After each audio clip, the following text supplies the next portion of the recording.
Okay, so let's start करते हैं बेटा। प्रीवियस क्लास में हमने देखा था बेटा कि अगर हम बात करें pair of linear equation, pair of linear equation का मतलब होता है दो इक्वेशन दी होंगी आपको और यहाँ पे वेरिएबल हमारे दो होंगे। पेयर ऑफ लीनियर इक्वेशन का जनरल फॉर्म होता है, जनरल फॉर्म वो होता है बेटा a1x plus b1y is equal to c1 लिखा होता है, तो हम उसको कन्वर्ट कर लेते हैं लेफ्ट तरफ लेकर आके। तो स्टैंडर्ड फॉर्म में कन्वर्ट करने का पैटर्न होता है कि सब कुछ लेफ्ट तरफ ले आइए फिर लिखिए। तो a1x plus b1y plus c1 equal to 0 ये इक्वेशन है। और दूसरा इक्वेशन होता है a2x plus b2y plus c2 is equal to 0। ये आपकी दो इक्वेशन। हमने ये सीखा था कि अगर हम लीनियर इक्वेशन का ग्राफ प्लॉट करें, सो जो लीनियर इक्वेशन होती है बेटा, लीनियर इक्वेशन का जो ग्राफ होता है, एक ग्राफ बनता है स्ट्रेट लाइन। ये हमने पिछली क्लास में बात की कि इसका ग्राफ स्ट्रेट लाइन बनता है। इसका मतलब है आपको जो स्क्रीन पे दो इक्वेशन लिखी हुई है इनके लिए भी आपको क्या मिलने वाली है, स्ट्रेट लाइंस मिलने वाली है। यहाँ पे आपको पेयर ऑफ स्ट्रेट लाइन मिलने वाली है, पेयर ऑफ स्ट्रेट लाइन मिलने वाली है। मतलब आपको दो लाइंस मिलने वाली है, टू स्ट्रेट लाइन। कहने का मतलब है सिंपल भाषा में बोला जाए तो टू स्ट्रेट लाइंस मिलने वाली है, क्योंकि आपके पास दो इक्वेशंस हैं। तो अगर आप दो स्ट्रेट लाइन को ड्रॉ करो तो आपके पास बस तीन ही पॉसिबिलिटी हो सकती है। तीन ही पॉसिबिलिटी हो सकती है। पहली पॉसिबिलिटी ये हो सकती है कि अगर आपने स्ट्रेट लाइन को प्लॉट किया तो following three possible cases arises, तीन ही पॉसिबल केस बन सकते हैं जिसके बारे में हमने लास्ट टाइम शॉर्ट में बात किया था, इफ यू रिमेंबर। यस तो पहला पॉसिबिलिटी बेटा ये बन सकता है कि आपने एक लाइन ड्रॉ करी, आपने लाइन ड्रॉ करी वो ऐसी आ गई, और दूसरी लाइन ड्रॉ करी वो ऐसी आ गई। इसका मतलब है लाइन कट कर दी। इसको बोलते हैं इंटरसेक्टिंग लाइन, इंटरसेक्ट इसको बोलते हैं इंटरसेक्टिंग लाइन जो कि कट कर रही है। दूसरा आपका पॉसिबिलिटी हो सकता है कि आपने एक लाइन ड्रॉ किया वो ऐसी आ गई, और दूसरी लाइन जब प्लॉट करी वो इसके ऊपर ही आ रही है, इसके ऊपर आ रही है। इसका मतलब ये हो गया ये साथ साथ में चल रही है, एंड तक जा रही है ना। ये बढ़ते जा रही है ऊपर तक, ये नीचे तक बढ़ते जा रही है। ऑफ कोर्स लाइन तो कभी खत्म ही नहीं होती है, बढ़ते जाती है, एंड पॉइंट नहीं होता इसका। तो लाइनें एक के ऊपर एक आ गई, इसको बोलते हैं बेटा को इंसिडेंट लाइन। को इंसिडेंट लाइन का मतलब होता है एक के ऊपर एक लाइनें होंगी, डिट्टो सेम लाइन होगी, मालूम नहीं पड़ पाएगा कौन सी लाइन किधर है। We can not differentiate, we can not find out.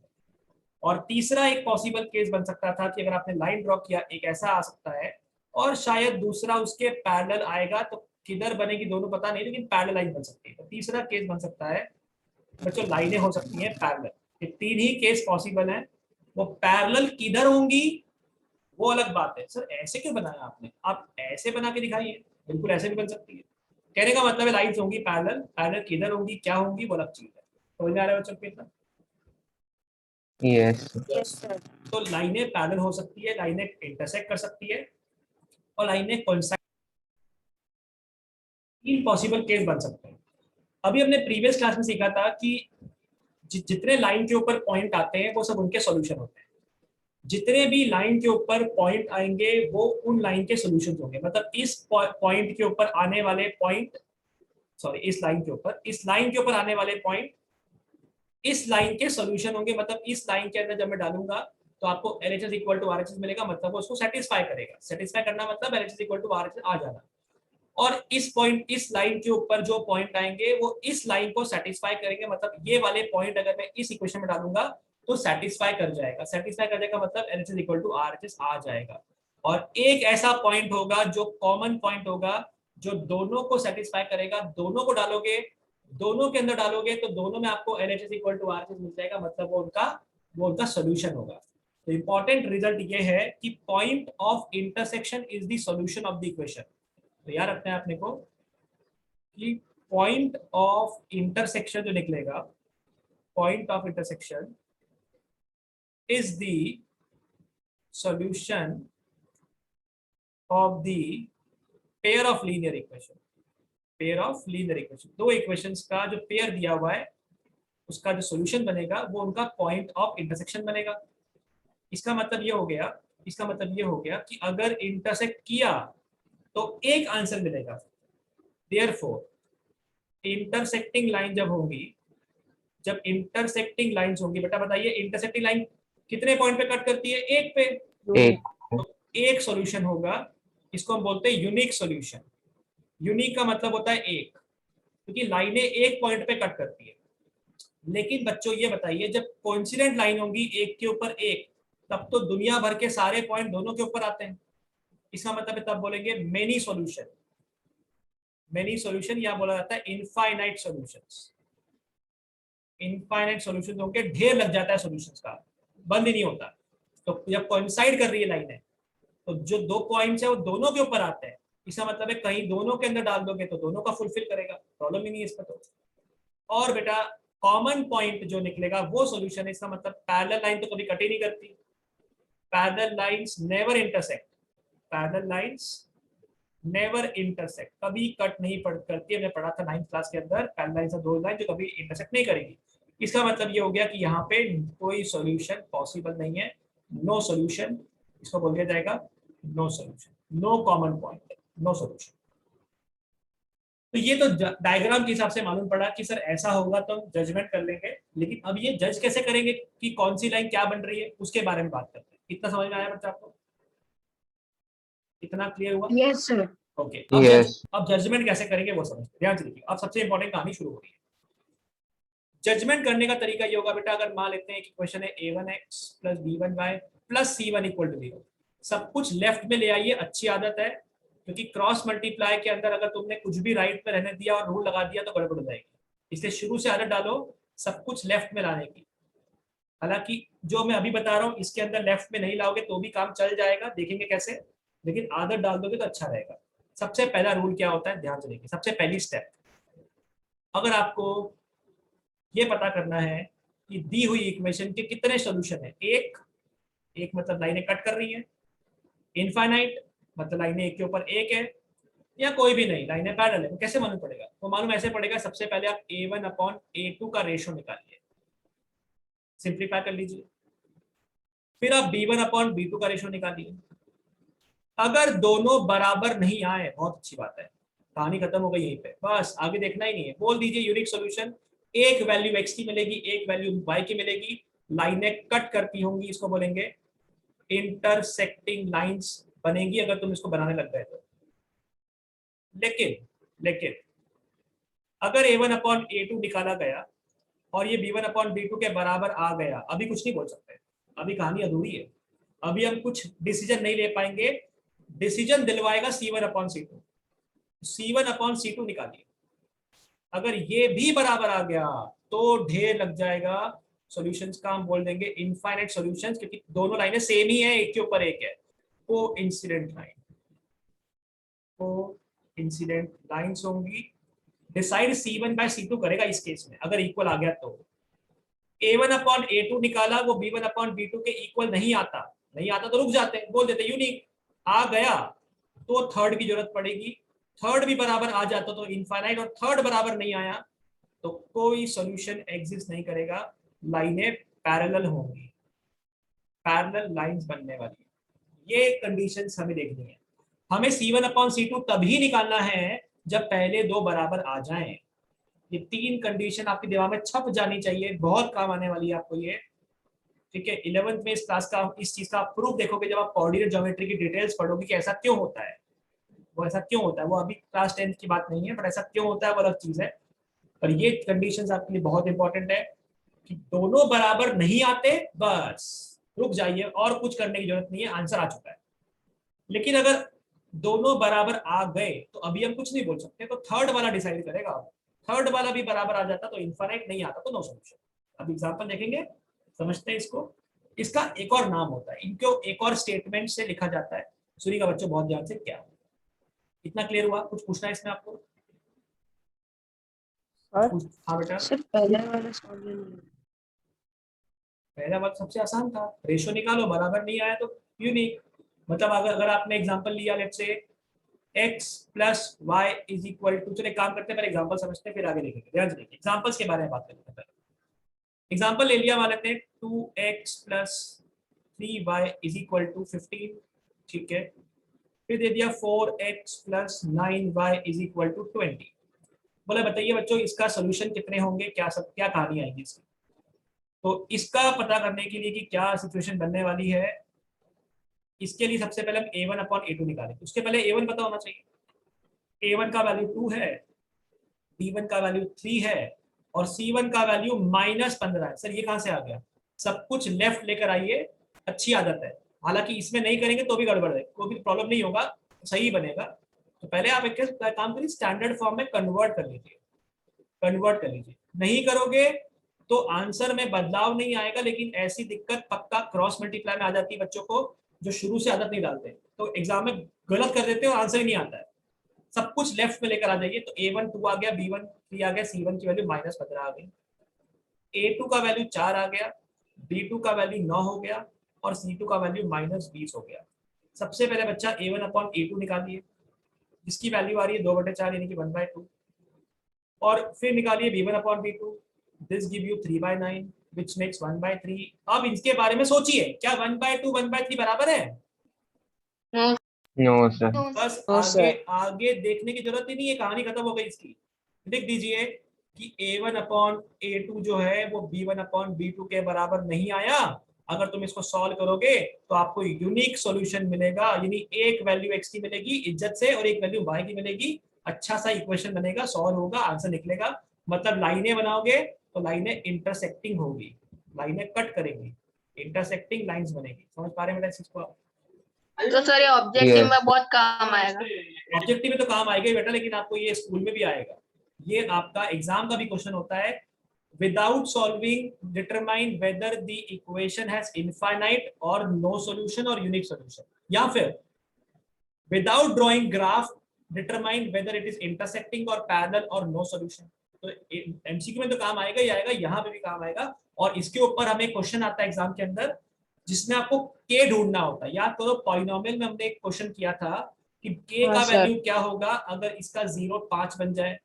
Find the value of के अगर अगर इसका 1 0 5 है। ऐसे क्वेश्चन किए थे अपन 9 जब और 10 जब है। इस बार ऐसा आएगा फाइंड द वैल्यू ऑफ के अगर इस इक्वेशन का यूनिक सॉल्यूशन है, या फिर कुछ और सॉल्यूशन बोल हाँ देंगे, सर, तो इनफाइनाइट बोल इक्वेट देंगे। करके फिर दो। हाँ, तो ये कंडीशंस हमारे काम की होंगी। ये कंडीशन बहुत इंपॉर्टेंट है। तो ये कंडीशन को कैसे यूज करना है, ये कंडीशन को इस तरीके से यूज करेंगे, ऐसे बताया जाएगा। समझ में आ रहा है बेटा आपको? इसका एग्जांपल हम और लेंगे Yes. और इसे एग्जांपल लेंगे, टेंशन नहीं है। फिलहाल देखिए ध्यान से, अभी एक एग्जांपल और लेते हैं। एक एग्जांपल और समझते हैं। दूसरा सवाल दे दिया, बोला बताइए इसके बारे में क्या ख्याल है। 3x + 6y = 12 और फिर दे दिया बेटा 6x + 9y। चलो 9y सेम क्वेश्चन हो जाएगा पिछला वाले। उसके बाद दे दिया लेट्स से 6x + 12y = 36। तो पहली बात तो ये सॉल्यूशन स्टार्ट करने से पहले इक्वेशन को स्टैंडर्ड फॉर्म में जरूर लिखिए। आदत डालिए, इस चीज की अच्छी आदत है। -12 और 6x + 12y - 36 = 0। ठीक है, ये हालांकि स्टैंडर्ड फॉर्म में हम जब सब्स्टिट्यूशन एलिमिनेशन लगाएंगे तब जरूरत नहीं पड़ता, बट जब हम ये वाला क्वेश्चन करते हैं a1/a2 b1/b2 तब लगा लीजिए। सब एक तरफ हो तो अच्छा है। या तो इसी को यूज कर लीजिए, कोई गलत आंसर नहीं आएगा, या ऐसे कर लीजिए, कोई गलत नहीं आएगा। लेकिन जब हम क्रॉस मल्टीप्लाई करेंगे तो जो नीचे लिखा है वही वाला तरीका चलेगा, ऊपर वाला नहीं चलता उस टाइम।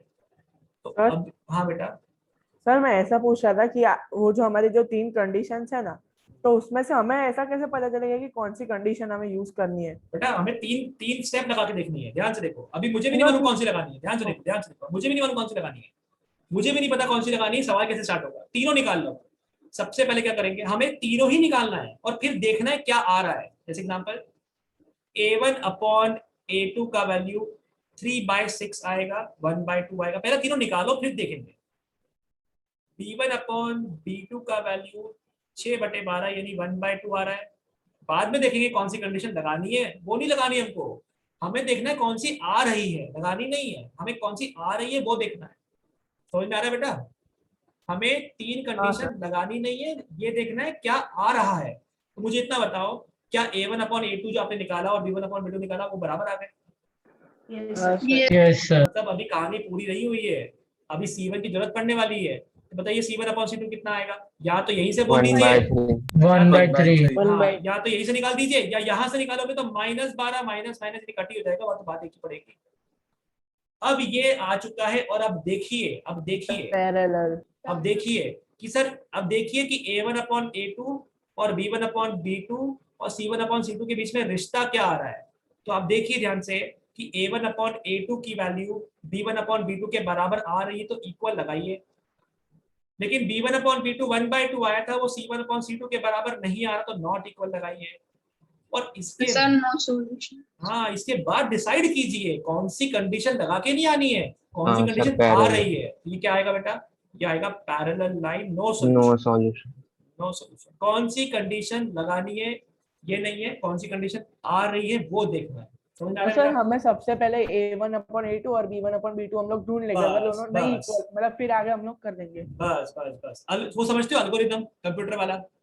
हाँ सर। तो ऐसा मान लो एल्गोरिथम लिखता हूँ मैं, एल्गोरिथम लिखता हूँ। देखो ऐसा कुछ, ऐसा लिख दो। पहली step, find A1/A2, sorry equal नहीं आया, वेट करो। सबसे पहली स्टेप ये कि फाइंड A1/A2 B1/B2। तो भैया क्या हो सकता है? आइदर इक्वल और नॉट इक्वल। क्या हो सकता है? या तो इक्वल आएगा या फिर नॉट इक्वल आएगा, दो ही तो पॉसिबिलिटी हो सकती है। हाँ। नॉट इक्वल आया, कहानी खत्म हो गई, बोल दीजिए यूनिक सॉल्यूशन। और इक्वल आ गया, तो अगली स्टेप कहती है, step number 2, find C1/C2। Sorry, C1/C2 लिखा था, वो दिख रहा है जैसे।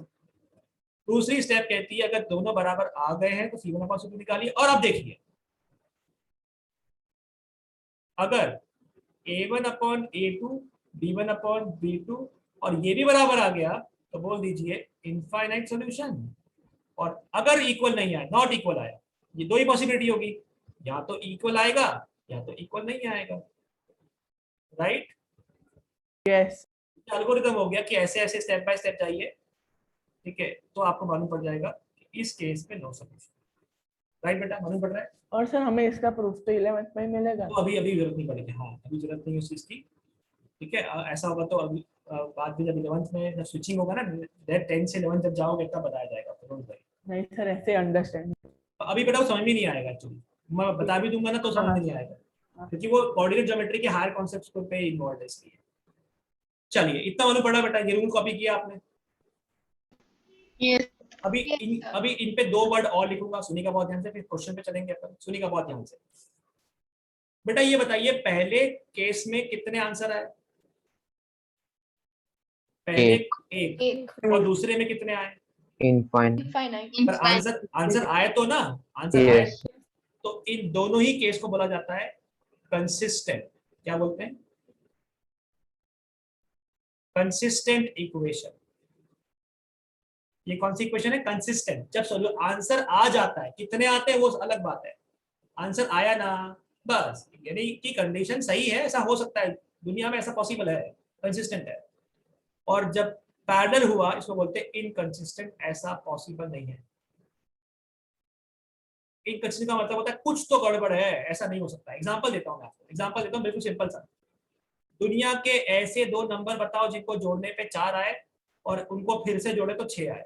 अरे यार, क्या मजाक कर रहे हो, क्या मजाक कर रहे हो?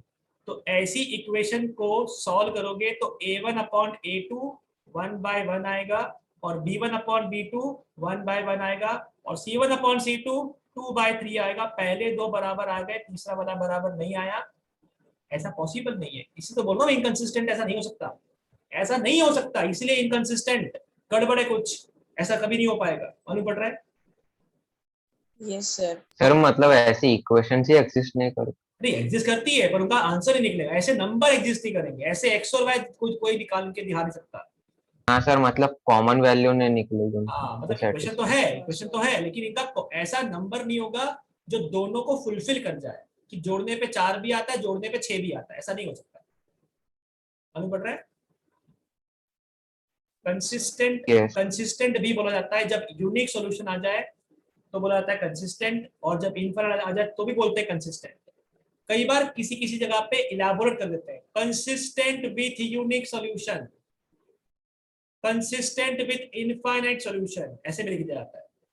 और इनकंसिस्टेंट में तो पता है वो तो सॉल्यूशन है ही नहीं, तो बोलना ही नहीं वहां पे। लेकिन इन दोनों को एक ही नाम दिया गया है, इसलिए स्पेसिफाई कैसे करें, थोड़ा सा आगे दो वर्ड और लिख दो, consistent with unique solution, consistent with infinite solution. मालूम पड़ रहा है इतना? हमें सिर्फ इतना बताना है कंसिस्टेंट है कि नहीं, that's it. Got my point? हाँ सर हाँ। चलिए आगे चलते हैं, क्वेश्चन देखते हैं, बुक के क्वेश्चन देखते हैं। क्वेश्चन नंबर 2 है 3.2 का, क्वेश्चन नंबर 1 को बाद में करेंगे सॉल्व, और ध्यान दीजिए कि कैसे करेंगे इसको।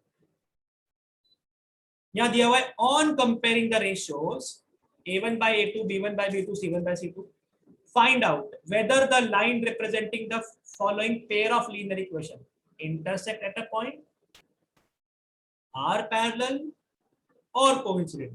इक्वेशन को कंपेयर करके बताइए कोफिशिएंट के हिसाब से। आपको तो पता लग गया, तो बच्चों इतना बताइए सबसे पहले। सुनना बहुत ध्यान से मेरी बात, एक और चीज बताता हूँ, अगर ये क्वेश्चन 2 नंबर में आता है तो क्या क्या लिखना पड़ता है। अगर ये क्वेश्चन सिर्फ 2 नंबर में आ गया, थोड़ी सी मेहनत क्या करनी है, बहुत ध्यान से देखना। सबसे पहली बात तो ये, क्या ये इक्वेशन स्टैंडर्ड फॉर्म में लिख के दी हुई है आपको? Yes yes. तो थोड़ी सी मेहनत बस ये करनी है कि ये लिख कर आ जा रहा है, एक ही मतलब 30 सेकंड लगेंगे आपको कि a1 is 5, b1 is -4, c1 is 8, a2 is 7, b2 is 6 और c2 is -9। फिर निकालिए a1 by a2 यानी कि 5 by 7, फिर निकालिए b1 by b2 यानी कि -4 by 6 यानी कि -2 by 3। आगे निकालने की जरूरत है नहीं है, नो क्योंकि सर, क्योंकि दोनों फर्स्ट बराबर। कंडीशन। बस आगे निकालने की जरूरत ही नहीं है, मत निकाल के आइए, तो लिख दीजिए कि हियर ऑब्जर्वेशन है, ये आपका ऑब्जर्वेशन है। तो हमारा ऑब्जर्वेशन क्या है, here a1 by a2 b1 by b2 के बराबर नहीं आ रहा। देयरफॉर सवाल क्या पूछा था, इतना पूछा था कि इंटरसेक्ट करेंगे कि पैरेलल की कोइंसिडेंट। तो इसका पहले में क्या करेंगे, क्या लिखेंगे अपन, इंटरसेक्टिंग। यूनिक सॉल्यूशन मतलब इंटरसेक्टिंग होता है, ये आपका आंसर खत्म। बस ये थोड़ा कई बार एग्जामिनर देख लेता है कि लिख कर आइए इस चीज को, आपके स्कूल के अंदर भी लिखवाया जाएगा ये पूरा प्रॉपर कि a1 क्या, b1 क्या, c1 क्या। ठीक है बेटा, क्योंकि जब के वाले क्वेश्चन आएंगे ना, जब के वाले क्वेश्चन आएंगे तब आपको ये थोड़ा लिखना इंपॉर्टेंट हो जाएगा, इसलिए अभी से आदत आ है। Got my point? समझ में आ रहा है बेटा? पहले वाले का क्या आंसर आएगा, इंटरसेक्टिंग लाइंस, लाइनें इंटरसेक्ट करेंगी, इंटरसेक्टिंग लाइंस बनेगी। ठीक, डन। सर एक सेकंड रुको, कॉपी कॉपी कर लीजिए और अगला ट्राई कीजिए और जवाब दीजिए। कॉपी कर लीजिए, अगला ट्राई कीजिए और बताइए आंसर क्या आएगा।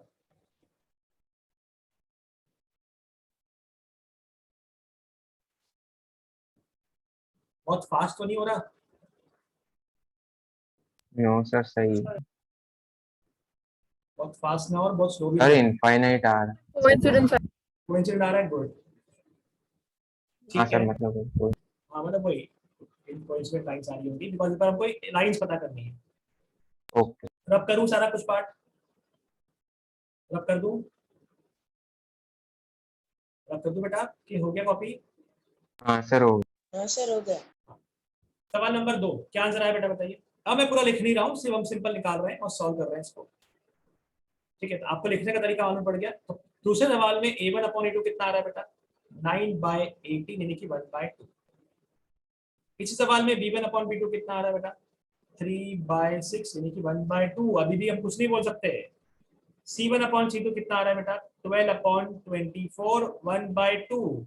हम क्या लिखेंगे, हियर क्या मिल रहा है, a1 by a2 is equal to b1 by b2 is equal to c1 by c2। therefore बताइए therefore क्या, therefore coincident line. Coincident line, लाइनें एक के ऊपर एक हैं, कोइंसाइड कर रही है। ये आपका आंसर खत्म क्वेश्चन। मालूम पड़ा बेटा? यस चलिए तीसरा बताइए, और बताइए। Parallel, good. पैरेलल मतलब नो सॉल्यूशन, ऐसा? ओके, a1 अपॉन a2 आ रहा है 6/2 यानी कि 3/1 यानी कि 3। इसी सवाल में b1 अपॉन b2 आ रहा है -3/-1 हाँ यानी कि सर, फिर से आ रहा पैरेलल। है 3/1 यानी कि 3। और C1 अपॉन C2 जब निकाला गया, बिकॉज पहले तो बराबर आ चुके हैं, उनसे कुछ इंफॉर्मेशन नहीं मिलती, नहीं इक्वल नहीं आना चाहिए थे, तो तीसरा निकाला गया। तीसरा आ रहा है 10/9, जो कि पक्का ऊपर के दोबारा के बराबर नहीं है, तो लिखेंगे here A1/A2 is equal to B1/B2। ये डिसाइड नहीं कर पा रहा है, इसलिए थर्ड निकाला गया और थर्ड वाला बराबर नहीं आया, देयरफॉर लाइनें होंगी पैरेलल। Is it okay? कोई परेशानी, कोई दिक्कत तो पूछिए। चले आगे। अगला सवाल भी आपके लिए है, ये भी आपके लिए है। आपको इस बार सिर्फ इतना बताना है कि कंसिस्टेंट है कि इनकंसिस्टेंट है, बस इतना बताना है। कंसिस्टेंट है कि इनकंसिस्टेंट। चलो ट्राई कीजिए, ट्राई कीजिए। सर मेथड तो सेम ही रहेगी। बिल्कुल बिल्कुल सेम ही रही है, बिल्कुल सेम मेथड है, बस आखिरी में जाके क्या लिखना है वो इम्पोर्टेंट। हाँ सर, कंसिस्टेंट है। बस पूरा सेम। सर उसमें भी स्पेसिफाई करना है या फिर कर दोगे तो ऐसा ठीक है, ओके। नहीं करोगे तो मार्क्स तो नहीं कटेंगे, ऐसा प्रॉब्लम नहीं है। पहला क्या आंसर है बेटा पहले का? सर कंसिस्टेंट है। तो हमें सिर्फ ये बताना है इस बार, सर कंसिस्टेंट कंसिस्टेंट। या सर कंसिस्टेंट। चल हम तो एक्स्ट्रा लिख कर आएंगे, डोंट वरी। बताइए बेटा A1/A2 कितना आ रहा है? ये वाला ये कॉलम लगाया हुआ है बिकॉज दो लाइन है इसलिए, है ना, ये एक लाइन और ये एक लाइन है। कल एक बच्चा पूछा था कॉमा क्यों लगा दिया, नया कुछ आ गया क्या? कॉमा इसे लगाया क्योंकि वो दो लाइनें हैं, एक के बाद एक लिखा है, एक के नीचे नहीं लिखा है, इसलिए कॉमा लगा दिया, स्पेस बताने के लिए। तो A1/A2 का वैल्यू क्या आ रहा है बेटा? हम भी स्पेस बताते हैं, आगे लिखते हैं। B1/2 कितना आ रहा है बेटा? 2/-3। 2/-3। साइन का ध्यान रखिए, भूल नहीं जाना साइन को, ठीक है। सर पर वो माइनस तो ऊपर ही जाएगा। ऊपर जाएगा तो कोई बात नहीं, है तो नेगेटिव लिखना तो है ना। पर ओके। अग्री कि -2/3 आएगा, लेकिन पहली बार लिखते टाइम तो मैं नीचे लिखूंगा ना A1/A2 ओके B1/2। हाँ। अगली बार हम लिख देंगे या इसको सिंप्लीफाई कर देंगे आगे, इज इक्वल टू -2/3। ठीक है, अब क्या मालूम पड़ रहा है here A1/A2 is not equal to B1/A2। बस कंसिस्टेंट हो गया, consistent with unique solution, consistent with unique solution. इसका यूनिक सॉल्यूशन आएगा, ये इक्वेशन कंसिस्टेंट है यूनिक सॉल्यूशन के साथ में, यानी एक वैल्यू इज्जत से मिलेगी, एक वैल्यू वाई की मिलेगी इज्जत से।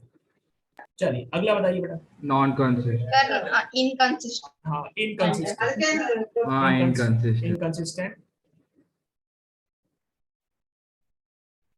तो यहाँ पे अगर देखा जाए तो A1/A2 कितना आ रहा है बच्चों? A1 की वैल्यू 2 है जो x के साथ में होता है, B1 की वैल्यू 4 है, तो 2/4 यानी कि 1/2। उसी के बाद अगर B1/B2 निकाला जाए तो B मतलब y के साथ वाला वैल्यू यानी -3/-6 यानी कि 1/2। अभी भी कुछ बोल नहीं सकते। C1/C2 निकाला तो C1 की वैल्यू है 8 और 9 यानी कि 8/9।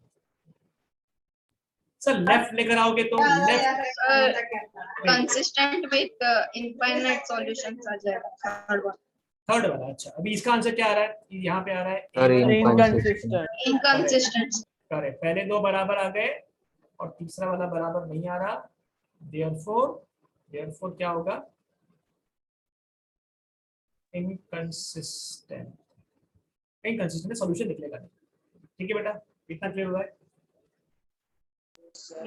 पहले दो सवाल रख कर दूं, हटा दूं इसको, हटा दूं? यस और नो? Yes, sir. चलिए थर्ड। अब बेटा थर्ड सवाल है। थर्ड सवाल में कुछ बच्चे फ्रैक्शन को पहले कन्वर्ट कर देते हैं उसके बाद करते हैं, ये आगे सवाल में भी जरूरत पड़ने वाली है। तो थर्ड को पहले कुछ बच्चे क्या करते हैं, एलसीएम लेके पहले ठीक करते हैं, उसके बाद आगे की बात करते हैं।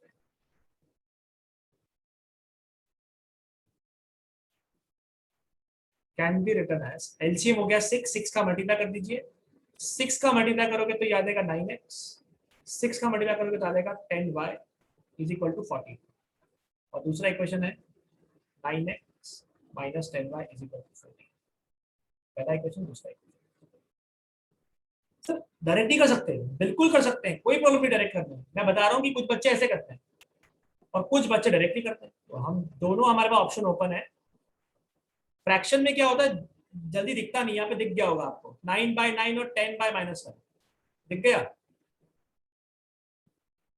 A1 upon A2 is equal हाँ, to is But sir, not यहाँ तो equal to, नहीं, not not equal. equal to. यहाँ बच्चा A1 by A2 आ रहा है 9 by 9 यानी कि 1, और यहाँ पे B1 by B2 आ रहा है 10 upon -10 यानी कि -1. दोनों बराबर नहीं है. So A1 by A2 is not Sir, equal unique to. solution. हाँ, तो हमें तो कंसिस्टेंट लिखना है बेटा इस हाँ सवाल sir, consistent with unique solution. Consistent with unique solution. ऐसे नहीं करना अगर आपको तो डायरेक्टली करते हैं. चलिए डायरेक्टली करते हैं, इसको हटाते हैं. आपको हटा दूं? डायरेक्टली करते हैं. सर हाँ बेटा, सर इधर एलसीएम लेने के बाद अपॉन 6 नहीं करने का? मल्टीप्लाई कर दिया. 7 6 42. यहाँ पे तो किया मैंने 42 है ना. हाँ, इसलिए एलसीएम ना बोलते हो, मैंने बोला मल्टीप्लाई बाय 6. एक ही बात है ना. इसी को भी सीखो आप कि नीचे एलसीएम 6 आ गया, मैंने मल्टीप्लाई बाय 6 बोला, मैंने एलसीएम 6 नहीं बोला. मैंने मल्टीप्लाई 6 कर दिया. 6 का मल्टीप्लाई करने से यहाँ पे आ जाएगा 3 यानी 9 बन जाएगा. जब 6 का मल्टीप्लाई होगा तो यहाँ पे 2 आ जाएगा, 10 बन जाएगा. राइट बेटा? Yes sir. चलिए ऐसे ना करें, अगर डायरेक्टली करें तो प्रॉब्लम नहीं है. A1 by A2, so 3 by 2 divide by 9. A1 by 2 आया, लिखा नहीं मैंने यहाँ पे. So A1 upon A2 आ गया. 3 by 2 divide by 9 मतलब 9 by 1, जिसका मतलब हो गया 3 by 2 into 1 by 9 यानी कि 1 by 6. ठीक है. B1 upon B2 आ रहा है 5 by 3 upon -10 यानी कि 10 मतलब माइनस मतलब 10 by 1. 5 by 3 into 1 upon 10 with minus sign यानी ये आ रहा है माइनस के 1 by 6. आपको दिख गया A1 upon A2 is not equal to B1 upon B2, therefore consistent. ठीक बच्चा, बाकी मालूम पड़ रहा है इतना? Yes. कोई दिक्कत, कोई yes, परेशानी? sir. तो बस यही तरीका है निकालने का. ये 2 सवाल आप बता दीजिए, इसका आंसर क्या आएगा बताइए. यहाँ पर भी कंसिस्टेंट इनकंसिस्टेंट बताना है आपको. बस यहाँ पे हम तीनों चीज लिख कर आएंगे. चलो यहाँ पे हम यूनिक, इंटरसेक्टिंग या जो भी होगा सब कुछ लिख कर आएंगे. सब कुछ लिखते हैं. चलो इसके अंदर सॉल्यूशन भी लिखते हैं, लाइन का पैटर्न भी लिखते हैं, कंसिस्टेंट इनकंसिस्टेंट भी लिखते हैं. तीनों चीज लिखते हैं इसके अंदर.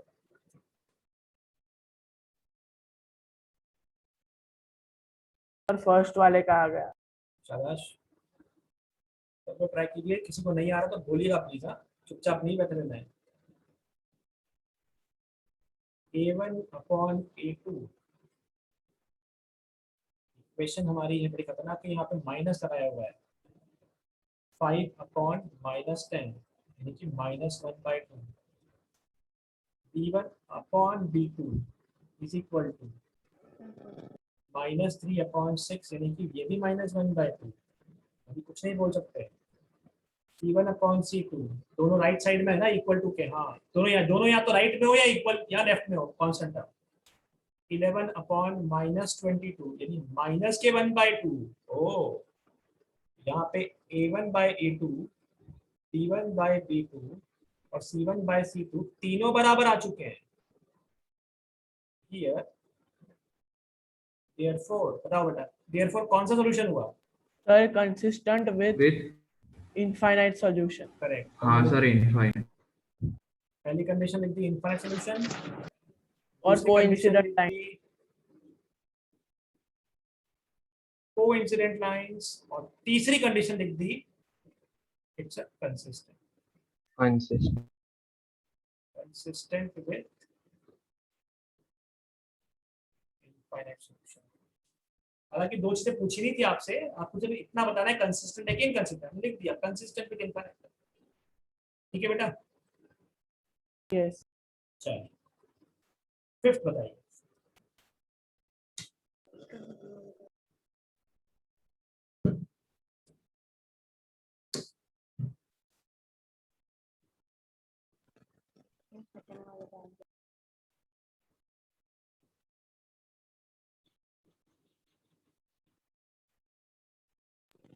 सेकंड वाला क्या आ गया? क्या आंसर है बेटा, बताओ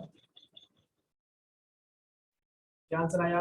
infinite solution. Infinite. Okay, sir same आएगा ऊपर ही जैसा। Same ओके सेम ही आ रहा है, हाँ सर। ठीक है।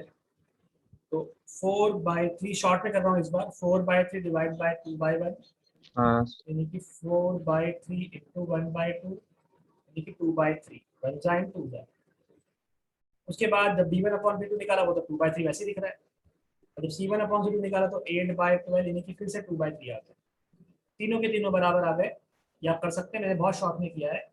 तीनों बराबर आ गए, दैट्स व्हाई क्या हो जाएगा बेटा, इनफाइनाइट सॉल्यूशंस। कंसिस्टेंट होगा लेकिन इनफाइनाइट सॉल्यूशंस होंगे, राइट बेटा? Is it okay? यस चलिए यहाँ पे ये वाला पैटर्न खत्म होता है। अभी नेक्स्ट क्लास में अपन कुछ क्वेश्चन से इस एक्सरसाइज में दिए हुए ग्राफ वाले वो करेंगे, और उसके बाद फिर हम आगे चलेंगे और नया कुछ स्टार्ट करेंगे, ठीक है? यस मिलते हैं 5:15 पे। yes sir bye sir. Bye, sir. Bye.